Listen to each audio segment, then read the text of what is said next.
Magandang araw mga kapwa-botante, mga kaproyekto. We're now down to our second to the last episode para sa season 1 ng ating paghahanda sa eleksyon. Kaya siyempre, ang topic natin ngayon ay napaka-interesante at to a certain extent hot issue siya. Ano nga ba ang separation of church and state? Dahil mahalagang usapin to dahil nga ang daming lumalabas na mga taga-simbahan na sumusuporta sa isang kandidato. Siyempre, para maunawaan natin ang historical perspective, let's ask our explainer, Manolo Quezon, to give us again the historical perspective of this issue. Manolo? Salamat, Fads. Well, ano kaya ang sistema ng ating mga ninuno? Ano ang relasyon ng kapangyarihan ng tinatawag nating estado ngayon o ng mga namumuno at pananampalataya? Ano ang lugar nito? Siguro alam natin ang mga kasabihan o mga titulo ng mga dato, mga raja. Meron din mga pari, babae man, lalaki, o nasa gitna. Ano bang tawag natin sa kanila ngayon? Ang mga babaylan. Taga-abiso, taga-bigay ng payo, nagsisilbing tulay sa mga bagay na espiritual. Sa kabihas ng China, sinasabi nila na kailangan ng emperador ng mandato ng langit upang manatili sa pwesto. At sa panahon ng imperyo ng mga Kastila sa ating bayan, meron din tinatawag na patronato real kung saan talagang bahagi ng estado ang simbahan. Nung panahon na yon, ang pwede lang simbahan ay ang simbahang Katoliko. Ngunit nung panahon ng mga bayani natin, katulad ni Rizal, iniisip nila na hindi na pwede ang ganitong sistema na dapat kailangan hatiin ang kapangyarihan ng estado at ng simbahan. At nung dumabot tayo sa ating unang konstitusyon na sinulat sa Malolos, nagkaroon ng botohan at ang desisyon ay ipaghati talaga o magkaroon ng separation of church and state. Nanalo lang ito sa pamamagitan ng isang boto. Kaya kahit nung unang panahon, sa simula pa lang ng ating bansa, meron mga nagsasabi na talagang dapat bahagi ng pamamahala ang relihiyon at nagsasabi na walang lugar ito. Pagdating naman sa unang pambansang halalan, noong 1935, naging kandidato si Gregorio Aglipay, Obispo Maximo ng Iglesia Pilipina Independiente. Hindi Katoliko, ngunit obispo at pinuno ng isang simbahan. So simula pa lamang, pwede naman makilahok sa politika ang mga relihiyon. Ngunit, tinataguyod pa rin ang prinsipyo na ang estado ay hindi pumipili o walang kinikilingan na pananampalataya, habang ang obligasyon din ng estado ay protektahan ang kalayaan nating lahat na magkaroon ng sariling relihiyon o walang relihiyon. Pagdating naman sa usaping relihiyon, dalawang pananaw ang umuuri. Isa dito ang nagsasabi, katulad ng sinabi ni Jesus, na ang kapangyarihan ng estado ay may sariling responsibilidad at ang kapangyarihan ng relihiyon ay bukod dito. Render unto Caesar what is Caesar's and unto God what is God's. Meron din pananaw na tumuturi sa sinulat ni San Paulo na ang bawat tao ay dapat sumailalim sa autoridad dahil ang autoridad na ito, lalo na pagdating sa estado, ay itinaguyod ng Diyos mismo. So ano ba ang dapat natin paniwalaan? Sa Iglesia Katolika, dahil ito pa rin ang pinakamalaking o pinakamaraming mga sumusunod sa ating lipunan, merong tinatawag na Code of Canon Law, ang konstitusyon ng simbahang Katoliko mismo. At merong dalawang bahagi ito na talagang interesante para sa atin. Ang isa dito, sinasabi ang lay people, ang mga taong hindi pare o madre, ay merong obligasyon at kapangyarihan na pasukin ang ang kanilang pananampalataya sa mga bagay na politikal. Dahil sa lahat ng ginagawa nila sa kanilang buhay, kasama na rin ang pamamalakad ng pamahalaan o paghahok sa ating lipunan sa mga bagay na politikal, nagiging witness to Christ ang mga sumasali dito. Pagdating naman sa simbahan mismo, meron ding obligasyon at kapangyarihan at malaya ang bawat miyembro ng otoridad ng Iglesyang Katoliko na ipaalam sa madla ang mga prinsipyo ng pananampalataya, lalo na kapag may koneksyon ito sa karapatang pantao o sa pagsalba ng mga kaluluwa ng tao. So, saan tayo lulugar dito? Halos lahat ng relihiyon ay kumikilala sa ating konsyensya na kahit anong sinong magsasabi, kahit pari ka man o hindi, ang iyong konsyensya ang dapat maging guide. So anong gagawin mo sa lahat ng bagay pagdating sa pamumuhay at sa politika na rin. Kaya dito siguro magbibigay ng kulay ang sarili natin pagdating sa ano bang dapat gawin pagdating sa relihiyon at politika. Sino ba ang masusunod? Ikaw ang masusunod dahil ikaw ang pwede lang humusga. Fads? Okay, maraming salamat Manolo at siguro pag tumungo na tayo, let's go into our discussion of this very very important issue, actually very interesting and very important issue. So we have Carla and then Leloy will join us, no? For the first time he will join us as part of the conversation, no? Okay. Actually, Father Tito, maganda tong usapan na to, and we opted not to invite a guest because si Father Tito, of course, bilang isang miyembro ng tao ng simbahan, we thought you would be in the best position to answer our questions this time. Kaya ikaw yung nasa hot seat ngayon, Fads. I'm not sure about that, but we will try. Don't worry. We'll try our best. Number one, ano bang konsepto ng church? Ano? Mahalaga yon eh. Pag pinag-usapan mong church and state. Kasi maraming konsepto ang simbahan. Ano? So, babalikan natin yan. Number two is separation, very clear. Again, we'll talk about that later on. Ano? That the separation is really from the Constitution and it regulates the government more than the church. What regulates the church is canon law, not the Constitution, with regard to political involvement. Ano? Malinaw yun eh. And then, first, Father Bernas would constantly repeat that. Ano? And then number three, na sana mapag-usapan natin is later on, what are the documents of the church? No? CBCP, for example, is a very, I don't know if you've read that long document, 1998 document of the CBCP, defining the involvement of the church in politics. No? And then at the same time, of course, John Paul II was very active, no, in terms of bringing down the Iron Curtain and the Berlin Wall, ano. So, and then Pope Francis really in Fratelli Tutti tries to redefine the involvement of the church in politics, no. But going back to my story, actually, I'm an EDSA veteran, no. I was a young seminarian when I was very active in EDSA. In fact, what happened then was, ito, very quick background to, no? Masakitin ako noon eh. I was very asthmatic, no? So, I was not allowed to go out too much into the streets at the start, no? So, I had the assignment of answering the phone calls of people reporting. Kasi nag-organize kami ng NAMFREL Marines eh. Back in 1986. We were approached by NAMFREL NCR. Can we daw recruit 300 religious, no? Mga madre, pare, seminarista. And we would be sent to the hotspots in Metro Manila then, during the snap elections.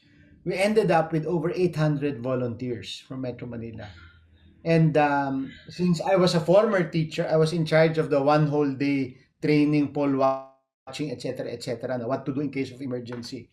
So I ended up being at the center of that NAMFREL Marines, of the religious.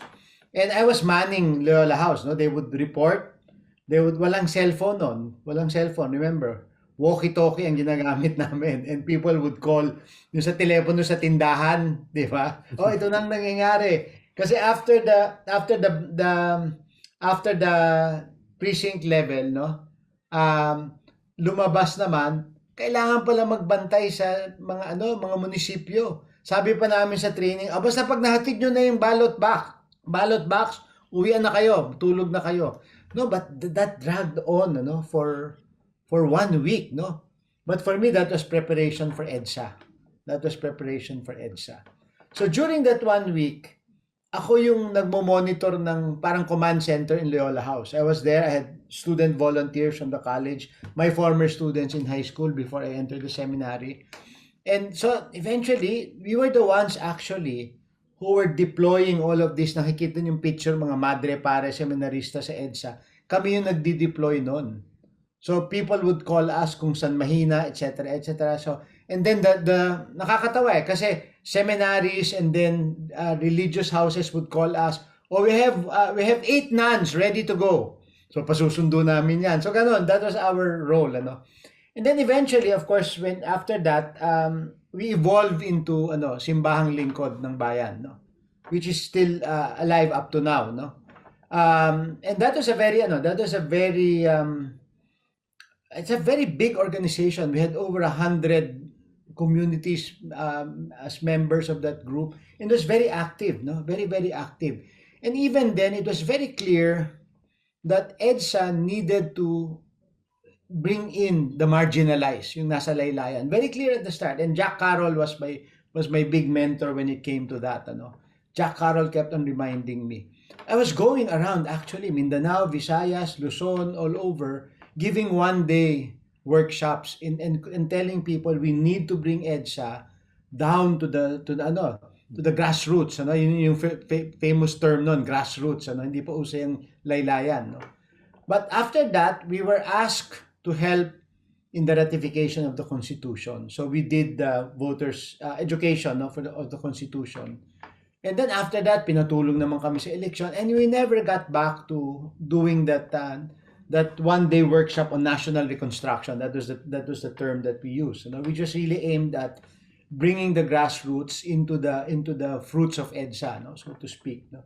Which looking back, sabi ko, parang nagkamali, dapat bumalik kami, no. But you know how things became, everything was urgent at that time, no. So that was my involvement, no. And ever since then, I always felt, and I was very active in the student council during my college days, no. In fact, ito, I don't know if kung nakwento ko na to kay Leloy. During my college day, I was invited to be a co-founder of the League of the LFS, League of Filipino Students. Natawa si Manolo. But when I saw those who were there, sabi ko, not for me. Remember, I was, I don't know kung ganun pa nung time nyo, Leloy. I was part of the bench during college. Okay. I was kind of double life ako nun, Leloy. I was the bench, and then I was very active in student government, So may barkada kayo, Father, pero active din kayo sa student government. Yes, I was very active, no. In fact, Mabarkada na may civics. May civics, correct. Ang mga kasabay ko noon, mga active kami, si Father Villarin, who was the past president of Ateneo, magkakabarkada kami niyan in the student government, no. We formed a group in the student government. Ang pangalan noon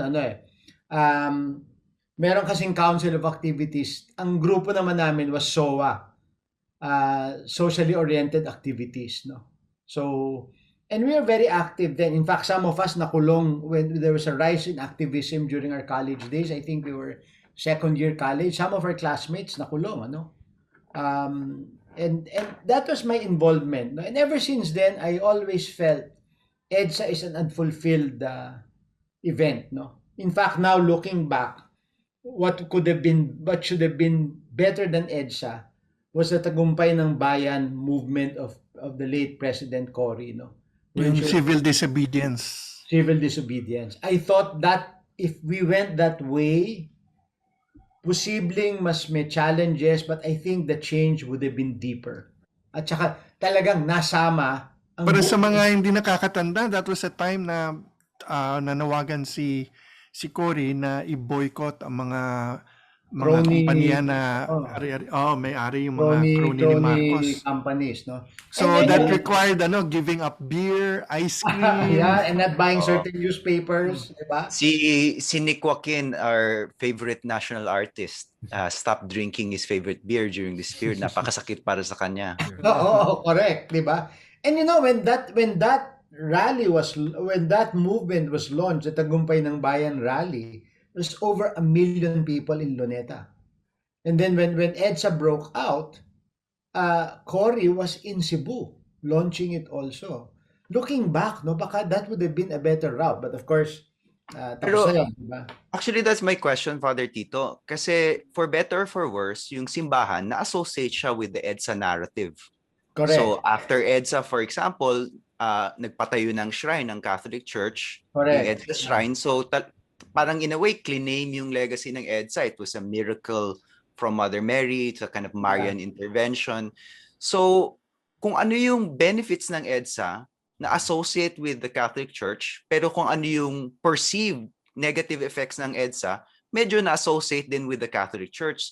So how does the church now negotiate this, yung association niya with itong EDSA narrative? At in fact, as a result, I think, napakadaling sabihin ng mga tao na mga Katoliko, dilawan yan kasi Correct. Correct. makakorya mga yan eh.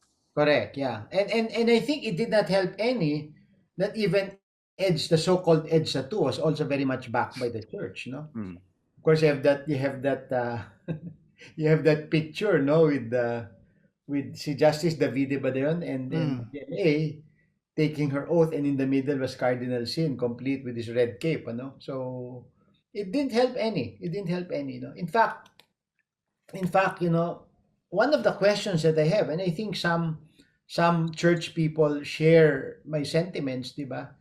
With what's going on now, saan nagkulang ang simbahan? And I agree with you, Leloy. I agree with you, no? And ako, Leloy, I think it's not so much that that EDSA got associated with the church, but we did not do enough to bring about the changes that we need to have. We need, ano, coming with EDSA, no? Like nakwento ko na sa inyo, di ba, sa isang kwentuhan natin. Last December, I was in a board meeting of one of the foundations I work with. And yun yung isa sa mga question ko. Bakit tayo nandito ngayon after EDSA? No? Why are we in this situation now? Ang ganda ng sagot ng isang member ng board who belongs to one of the most elite families, both sides, ano? Asawa niya at siya. Ang sagot niya, simple lang. Walang nangyari since EDSA. And when she said walang nangyari, hindi nagkaroon ng change of who holds the power politically and economically. Sabi niya, different faces but same social class. And I think that's where, and Lela, I think that's where the church failed, no? That the church should have pushed more for a deeper change, you know? And I think that is most certainly within you might say, the moral and spiritual mission of the church, di ba? To work for greater equality, a more egalitarian society, no? But Father, I'd like to bring the discussion because syempre ang pananaw ninyo and ang pinapaliwanag ninyo ang pananaw at opinion ng mga Katoliko. But there are many religions that are in play, and not all of them have this agonized approach to politics and political power. For other faiths or other sects, it's a question of obedience to their authority. Correct. And for others, it's a question of avoiding all political involvement because you have to give deference or preeminence to the government authority. Which brings us back to the question that affects us, whether you have a faith or no faith. What's religion got to do with our politics and the choices we're expected to make? What is, considering we're not all going to be reading from the same book? Yeah. What is the role that this is supposed to have? I'd like to know what Leloy thinks or what you think. Well, number one, I think yung involvement ng church becomes very malalim, ano? Always, this was invoked in 86, it's being invoked now, when there is a very serious moral question being faced, no, by the political exercise, no? Back in 86, that was also very clear, no, because of the years of martial law, no? And in fact, already at that time, remember, the 86 was a culmination of a 2.5 year movement, no? So from the assassination of Ninoy Aquino, remember there was a weekly rally, no? And eventually that spread all over the country. But of course, that was very much a middle class movement, no? but the church is very involved, no? And I think that was a time when the church had that credibility kasi tinakbuhan ng tao eh. Tinakbuhan ng tao, di ba? For guidance. And it certainly gave it support. Of course, Cardinal Sin was a very leading figure, no? But not all bishops. Remember that Cardinal Sin did not speak for the whole Philippine church, no? But it so happened that he was the most prominent uh, church leader or church figure at the time, no? So that's one. And again, and I guess ano, and then Leloy can also jump in and Carlo, no? But kasi ang simbahan not just in the Philippines but the universal church has had a very spotty record in terms of church and politics, eh, di ba? You go back to the papal states and all that, di ba? But of course that's going way back, no? But in other words, ano eh, merong historical ano eh, kumbaga hindi siya isolated experience lang natin ngayon, ano? But may pinanggagalingan na mahabang history, no? But I think, and let me sort of pivot here, and I think that's precisely what Pope Francis is trying to correct, no? Because he is one to sort of say, no, we should not be involved in earthly things, no? And yet very malalim yung kanyang pananaw sa politics, ano. In fact, Lele, matutuwa ka because in Fratelli Tutti he says to become a people is a project. Proyekto Ah, Pilipino. And mm. Pope Francis is very strong about that, no? To become a people is a project. That's why mahalaga sa kanyang solidarity and fraternity because it's a project to become a people, no? And he's very anti-populism and very anti certain forms of liberalism, ano? So if I understand you correctly, Father, there has been a journey. Parang yung isang show nyo, yung Journey of Hope, di ba? So there has been a journey. In the past, the church used to be associated with the powers that rule, and with in fact upholding the society as it used to exist. But over time, this has transformed into a questioning faith, I would say. yeah. One that fundamentally focuses on injustice, and I think that's the Yeah. the view that matters now. In which case, this means that I guess also points to the difference between maybe the Filipinos of today and older generations of Filipinos. The older generation that I still met, especially those who really felt strongly about the era of Rizal and the revolution, para sa kanila talagang dapat malinaw yung separation of church and state. In fact, in many ways, it was verging on the anti-religious because they were looking to Europe and France na talagang dapat walang lugar para sa mga para sa relihiyon sa pamamahala. Mag-homely lang kayo on spiritual matters. That's it. Today, I think we have a more organic approach, perhaps, where Well, they have to live together. Part of it, I think, is also John Paul II, who pushed for the full human development. Remember, one of his key, lahat ito kasi is also very much tied up with the social teachings of the church, no? Over 100 years ago. But yung evolution din is very interesting. And John Paul was a key person in the, I think, Redemptor Hominis, no? Wherein he talks about human development in a very, siya yung nag-crystallize ng human development. So it's a call for justice, equality, etc. And he is so conservative but very politically an activist, no? If you think about it. And Francis picks it up, no? And I think Pope Francis puts a very good soul into the movement, no? In fact, he deals a lot with very key issues. The global economy, he talks about the global economy, and he talks about, for example, the environment, no? And for him, I think his activism towards politics, he's more concerned about it because of the economic impact, no, on the marginalized, no. So for him, there has to be a new politics, no. Although very clear si Francis, and Canon Law is very clear about it, that this is the job of the lay people, okay? And that's where you bring in now, ano ba ang konsepto natin ng simbahan? Kasi ang simbahan naman hindi hierarchy or mga pare, hindi mga obispo at pare lang eh.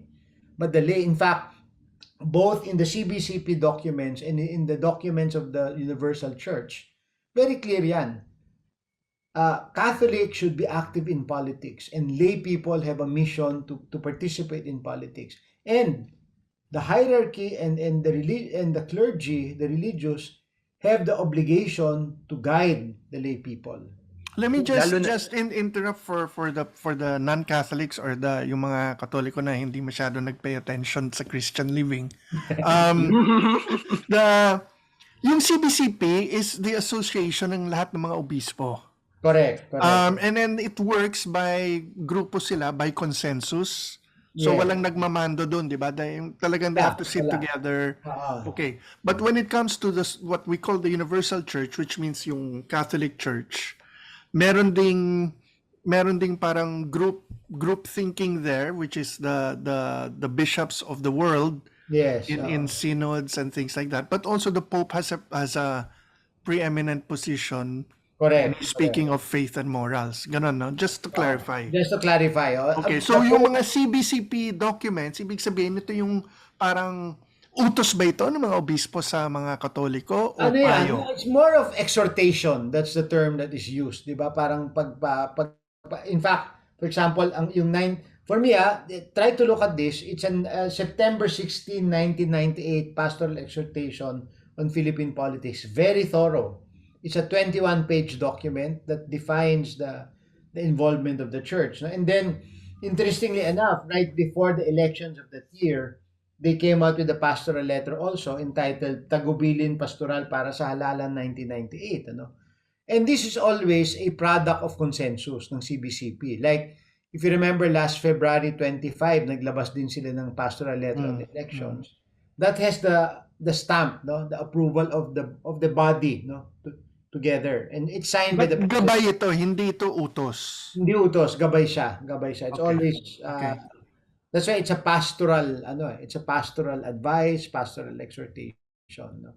So yun yung I wanted to return sana dun sa issue nung relationship ng Catholic Church sa Philippine politics in particular, because globally naninindigan naman talaga yung Catholic Church. We saw that with John Paul II. He was a great advocate of anti-totalitarianism, particularly in Eastern Europe. Pero yung Catholic Church sa Pilipinas parang matagal na siyang lapat sa politika natin, and a great contrast here is the US. The first time nagkaroon ng US Catholic president, kala na marami mga conservative Americans na yung loyalty niya ay sa Santo Papa at saka sa Vatican at hindi sa United States. So there was this fear of a kind of internationalist Catholic Church na actually anti-nationalist, in fact, because of course the call to discipleship is actually internationalist, make disciples of all nations. Pero sa Pilipinas wala tayong problema dun sa relationship ng Catholic Church sa nationalism. We never think of Catholic priests as potentially disloyal to the Philippines, as internationalist menaces. And I think that's the reason bakit pag may times of crisis, political crisis, wala magawa yung church kasi sila yung nilalapitan. Yung favorite example ko dito yung drug war. I've spoken to many priests na binabati ko sila, bakit daw sila involved sa drug war, in criticizing the drug war, political naman yung issue na yon. Pero yung nangyayari doon is, as parishioners, nilalapitan sila ng mga pamilya na namatay yung kuya, namatay yung tatay. Ang sinasabi nila, anong gusto nyong gawin namin? Talikuran namin itong mga taong ito. So, in many ways, yung ang observation ko dito is, in many ways, yung pagka-political ng Catholic Church is nadra-drag in yung mga pare ng kanilang constituencies dahil lapat na lapat yung Catholicism dun sa kultura ng Pilipinas. Correct, yeah, correct. Always, di ba? And I don't say this in a condescending way. Yung kailangan may patron di ba? May kasangga di ba? Kumbaga.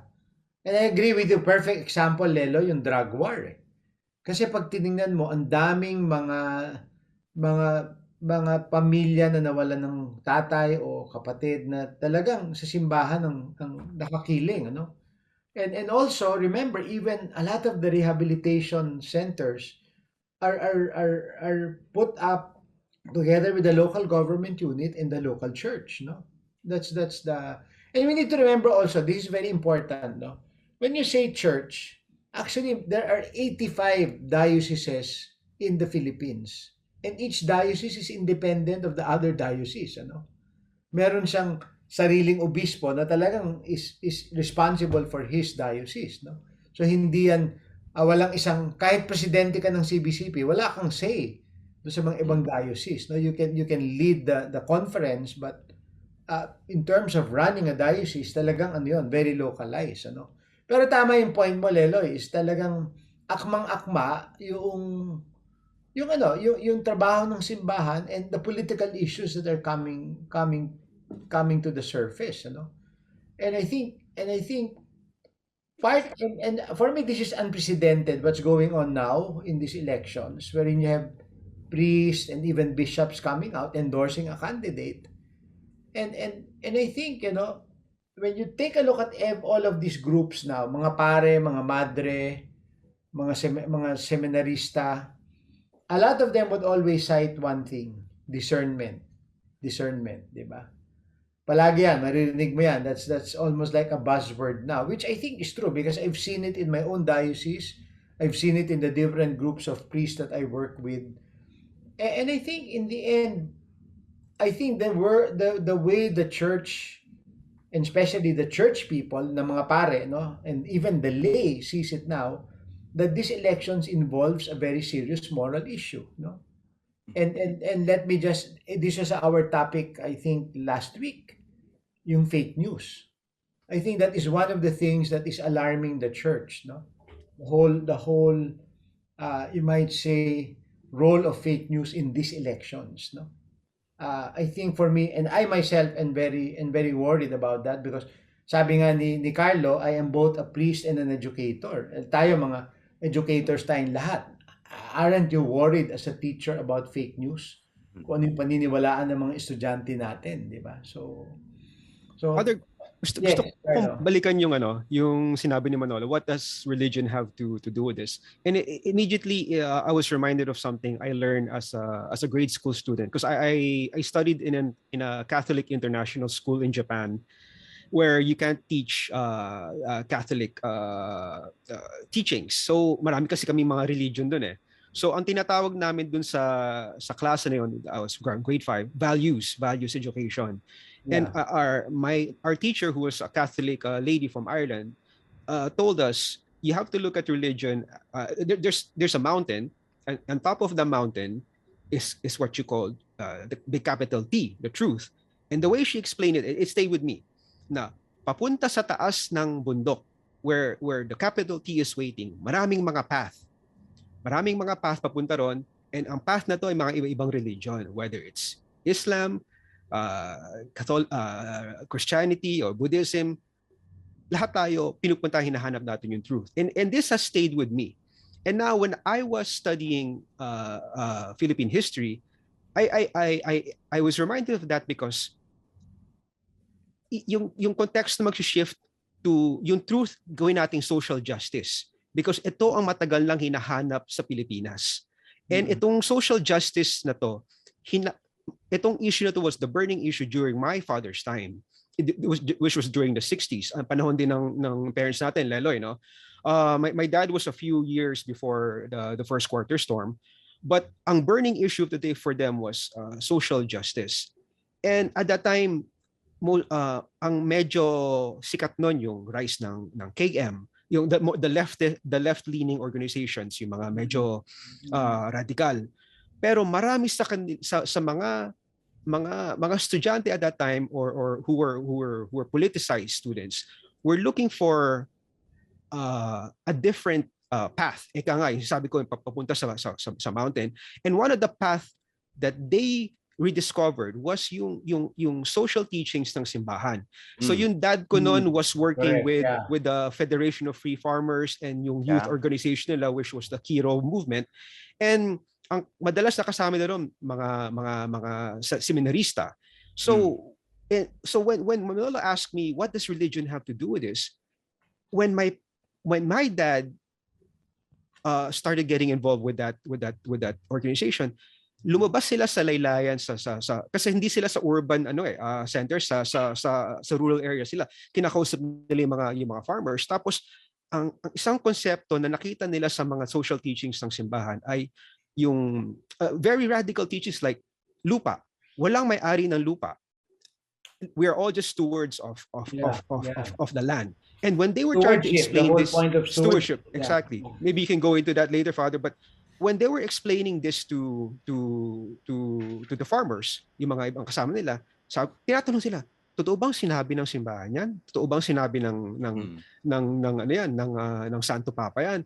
And they would explain to them, yes, kasama yan sa ano natin. And that's where you see it's not, hindi natin pwedeng i-separate yung pagiging Kristiyano natin sa yung pagiging Pilipino natin, kasi we're looking at the same common goal. In a society where every one of us, including those who don't have a religion, are supposed to make some sort of informed choice on election day, at the very least, for those who do have a religion, what can we say that can give them a guide that goes beyond yung kautusan or some sort of spiritual arm twisting, di ba? Ako at the end of the day is ano yung pinagpapahalagahan mo eh? What are your core values, no? Mhm. And it can be very much rooted in your faith. It can be very much a very humanistic set of core values, ano? And for me that's the important thing. And I think that's what majority of the church people are saying, no? Let's make a good moral choice, no? Although, of course, this is another topic altogether. Papasok tayo, Leloy and Manolo, yung sa the split between the moralistic politics of the Philippines, no? But let's reserve that for post-election. But let me read to you some sections from the 1998 Pastoral Exhortation on Philippine Politics, no? Number 1, it says here, this year, 1998, the CBCP chose to dwell on the way we conduct politics in our country. Since 1945, when the CBCP itself started functioning as a conference, more than half of its pastoral letters and statements have dealt with political questions. No? In 1991, the Second Plenary Council of the Philippines devoted a good amount of time and space in its final document on the discussion of the role of the church in politics. Why has the church been unusually proactive in addressing the subject of politics since the end of World War II, and especially since the martial law years and the restoration of our democracy in 1986? There is one main reason. Philippine politics, the way it is practiced, has been most hurtful of us as a people. It is possibly the biggest bane in our life as a nation and the most pernicious obstacle to achieving of full human development. Very strong statement, no? And then the other one that I want to read, there are many other points, but I'm just going to read 3. It says, the basis of the church's mission in politics. Politics has a religious and moral dimension. This is the general principle we start with. Every informed Catholic should be aware of this simple, incontrovertible truth. Our Catholic faith is concerned with the religious and moral dimensions of life. But every human activity that flows from the normal process of intellect and will has a religious and moral dimensions, since it may either lead to grace or sin. So that's the reason for being involved in. And then the last one that I want to read from that document, moral and religious truths guiding politics. If the church does intervene in politics on the moral and religious basis presented above, it exercises its right and duty in various ways. Above all, by teaching moral and religious truths that should guide and transform politics according to the gospel. The scriptures, the moral and social teachings of the church supply us with these valuable principles. I think there you realize ito yung fundamental principles, and really in one of the comments that I was reading, in fact may pagka ito Leloy, historical may pagka mea culpa ang simbahan. Mea culpa meaning kasalanan ko. Mea culpa, yes, kasalanan namin. Bakit Maamin. umamin na. In fact, even in my discussions now, no, is that this 1998 letter should have been implemented. Hindi na implement. But gusto kong tahiin yung sinasabi ni Manolo at yung sinasabi nyo, yung Manolo is hinting at the possibility of dissent from within religious communities. Tapos kay Father, you're talking about yung baseline principles. So I think yung tanong dito is, kung ikaw, you belong to a church, any church, Catholic or otherwise, and then inaral mo yung prinsipyo ng pananampalataya mo at napansin mo na yung prinsipyo na yun leads you to the conclusion na actually mali yung leaders ng simbahan mo, what do you do? Ako, I think you need to take a stand. You need to take a stand, di ba? I'll give you an example, a very concrete example. Let's not name lang the person. Alam naman natin lahat, di ba? Tumakbo siya bilang gobernador. Okay? And pinayagan siya, no? Pinayagan siya. Kailangan mag-leave. And because nga, he pointed out the moral imperative, no? At that time, no? And then, nung second term, parang ang sinabihan na parang, okay, tapos na yung parang permission, ano? So he was forced to take a leave from the priesthood, no? And well, yung public exercise of the office nawala, no? And for me, that's one person who took a stand, di ba? In what he believed in. And Na there may are dissent, a stand that involved some level of dissent, no? dissent, yes, oo. And for me, I will not pass judgment on whether was it a personal thing or talaga what he believed in, but I guess that example shows us na it's possible, 'di ba, na na magkaroon ng ganung point, 'di ba, that people will take a stand, no? Remember kasi bawat pare, especially if you belong to a diocese, yan yung mga hindi religious orders. At the end of the day, the dissent would be between your bishop and you, no? But for example, my bishop, who has been very, very progressive, with one of the early persons who came out and took a stand, no, with these elections, ang swerte ko, no, because my stand is aligned with my bishop and majority of our priests, no, in our diocese, no, and I think hindi naman sa pagbubuhat ng bangko ng aking diocese, we were one of the early, dioceses that came out, and because of that, nagkaroon ng lakas ng loob yung iba, no? That's why recently, I don't know if you follow that over 1,000 priests signed a statement supporting a candidate, no? Para sa akin, I think it crystallizes when we're human about it, when we realize pag panahon ng krisis, dun malinaw na talagang lahat tayo humahanap ng sagot. Or at least some sort of guide about about what to do. And it is in those times that I think religion can be the most perhaps most effective because it is truest to itself. It's when for lack of a better word, in ordinary times, when any choice we make as citizens is just a matter of a little adjustment here or a little choice there, a policy here or there, that it can really then slide into just politicking on the part of those who have power in terms of religion. But when it becomes a question of a crisis in the society, then parang all hands on deck. Then all the more, even those who have a moral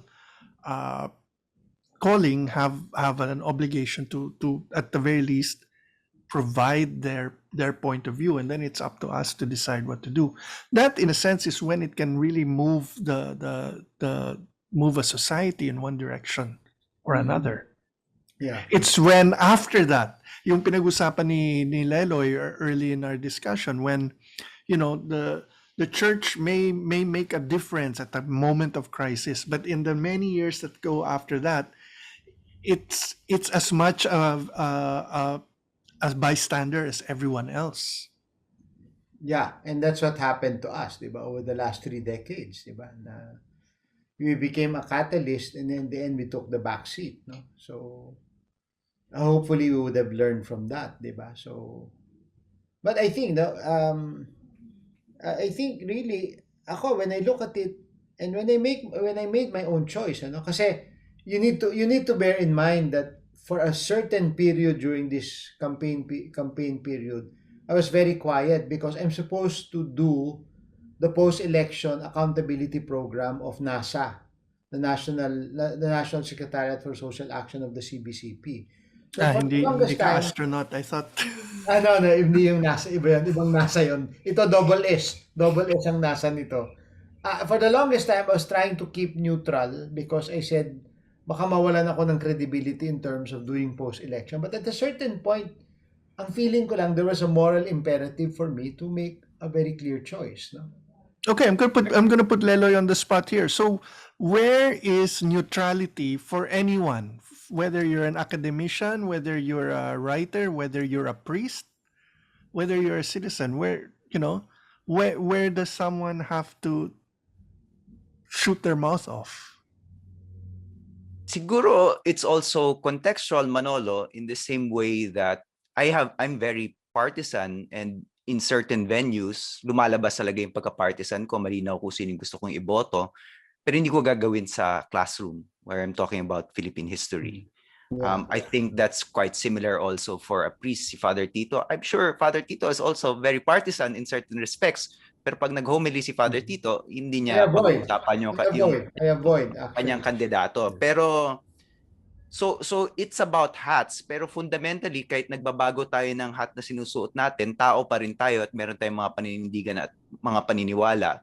So by extension, Carlo, everyone, lahat tayo may vocation, lahat tayo may ginagawa, at iba yung ginagawa natin sa ginagawa, pero lahat din tayo Pilipino at bahagi sa Proyekto Pilipino at naninindigan tayo. So, Carlo, that would extend sa mga empleyado ninyo. Is it different, di ba? No. So the point I'm getting at here is it really looks like the fine line we cannot cross is when we are speaking from a position of personal authority, where, rather than as, in a sense, bearing witness. I mean, I'm trying to navigate the difference between the two. Fathers cannot preach from the pulpit because baka isipin ng tao, I'll go to hell if I don't vote the way he wants me to. But pero ako, or baka magka-5 ako kung di ako bumoto dahil kay Prof.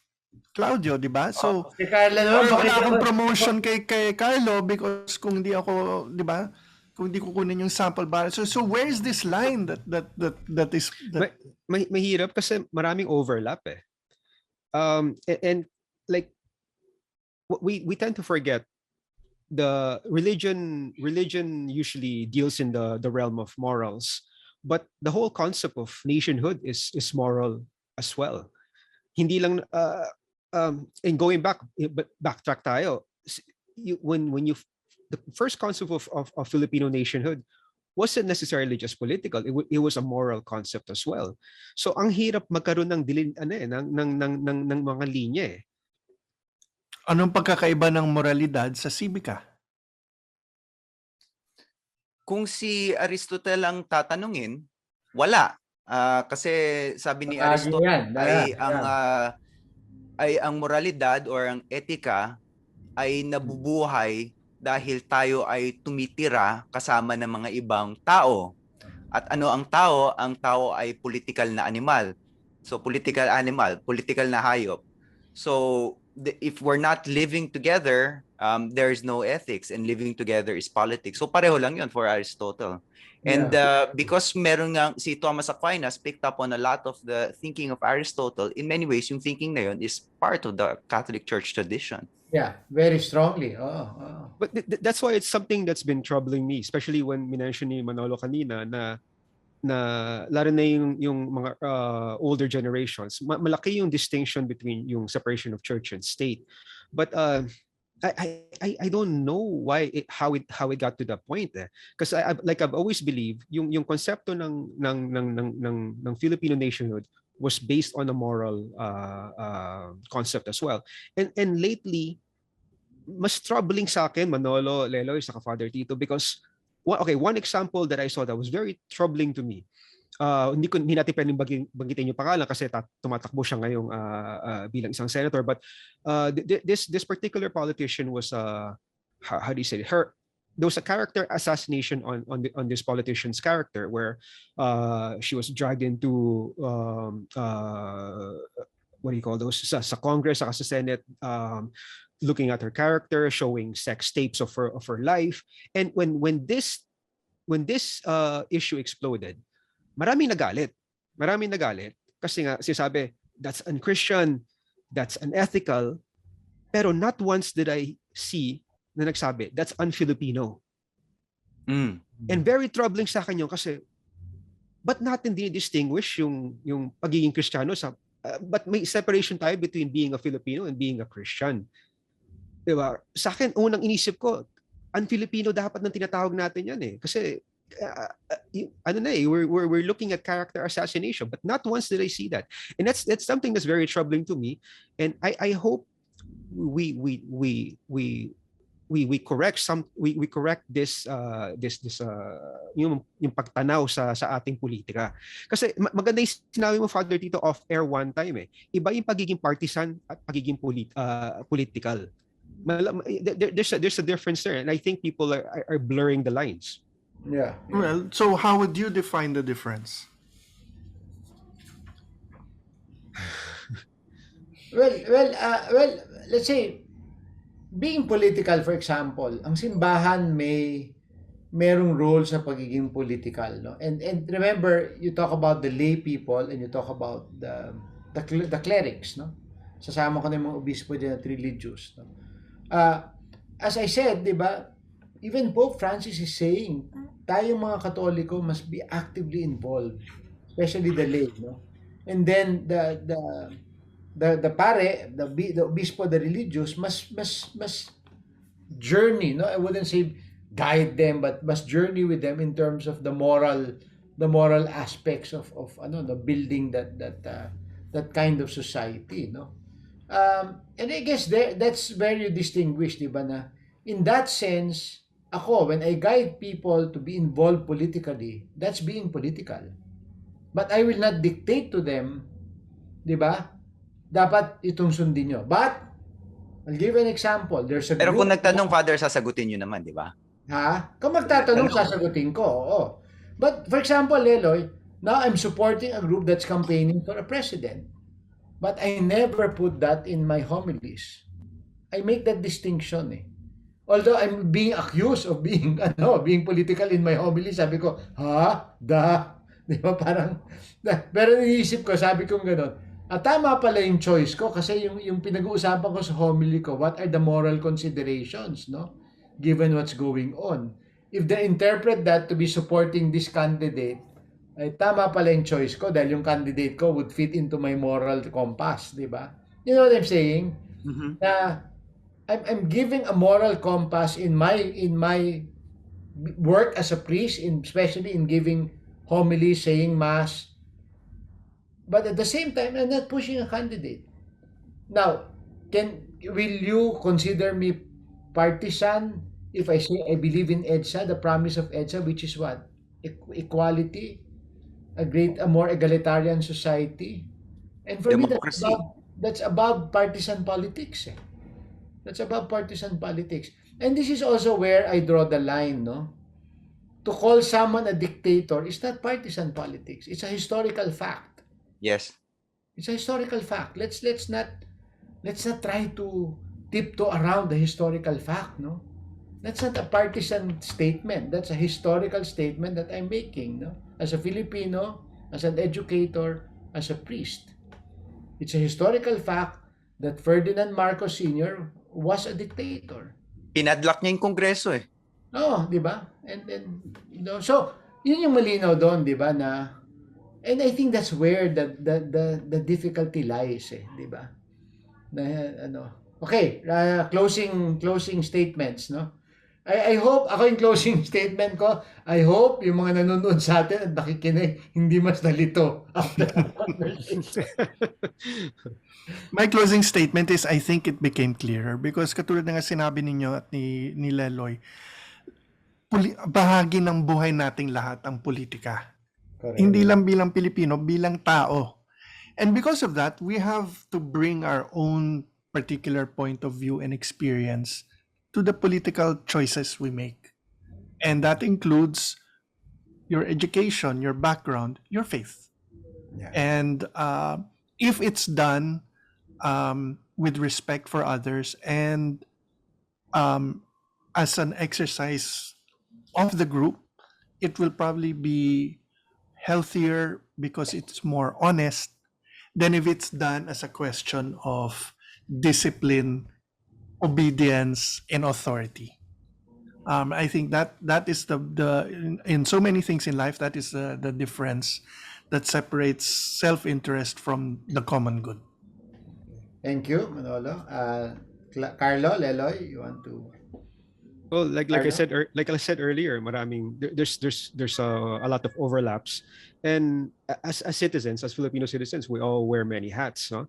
So, like what Manolo said, hindi mo pwedeng sabihin yung pare hindi pwedeng makialam sa politiko, yung educator hindi pwedeng magdikta sa kasi politics is how we live our life, and we're all trying to find a better way to live a better life and to make this a successful democratic project.